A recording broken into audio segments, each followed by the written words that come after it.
मराठा आणि ओबीसी आरक्षणाच्या वादाचे पडसाद जे आहे ते लोकसभा निवडणुकीमध्ये पहिला आपल्याला पाहायला मिळाले। त्याच्यामध्ये सर्व उमेदवार जे आहेत मराठवाड्याचे सगळे मराठा समाजाचे त्या ठिकाणी निवडून आलेले आपल्याला पाहायला मिळालेले आहे। या पार्श्वभूमीवर त्या ठिकाणी मग पंकजा मुंडेंचा पराभव असेल किंवा जानकरांचा पराभव असेल, या सगळ्या पराभवाच्या पार्श्वभूमीवरती आता पुन्हा विधानसभेची निवडणूक या ठिकाणी लागलेली आहे आणि त्यामुळं जे काय लोकसभेमध्ये ओबीसी समाजाकडून जे काय झालं असेल काय कमी जास्त, पण आता विधानसभेमध्ये मात्र आता हा ओबीसी समाज जो आहे तो पूर्ण ताकदीने आता या ठिकाणी उतरणार आहे आणि या ठिकाणी कुठल्याही परिस्थितीत जरांगे म्हणतात की एकाही ओबीसी नेता निवडून यांनी देणार नाही, सगळ्या ओबीसी नेत्यांना आम्ही पाडणार, भुईबळांना पाडणार, ह्याला पाडणार, त्याला पाडणार। पण जर संख्यागणित बघितलं तर ओबीसीची जी संख्या जी आहे ती महाराष्ट्रामध्ये 7% आहे, 60% वोट बँक आहे ओबीसी।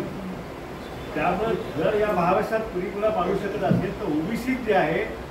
तेच फक्त आमदार पाडू शकतात, बाकी तर कोणी आमदार पाडण्याची ताकद आणि तेवढी संख्याबळ कुणाकडे नाही आहे। आणि म्हणून या निवडणुकीमध्ये गेल्या विधानसभेच्या मध्ये जो काही पराभव आम्ही पाहिला आहे ओबीसी समाजाने, त्याचा वचपा जो आहे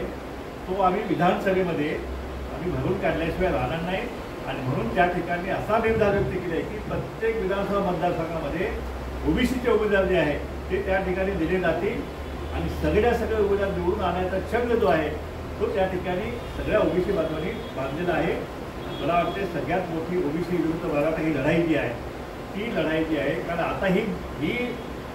लढाई जी आहे ती पक्षाच्या पलीकडे गेलेली आहे। या पक्षाची लढाई काही त्या पक्षाची असं काही राहिलेच नाही, कारण सगळ्याच पक्षांचा सगळा अनुभव आहे ओबीसीने। त्या ठिकाणी सत्ताधारी पक्षाकडून सुद्धा अनुभव कसे या आरक्षणाचा सत्याग्रह झालेला आहे किंवा विरोधी पक्षाने सुद्धा कसं काय त्या ठिकाणी हे केलेलं आहे हे सगळं आता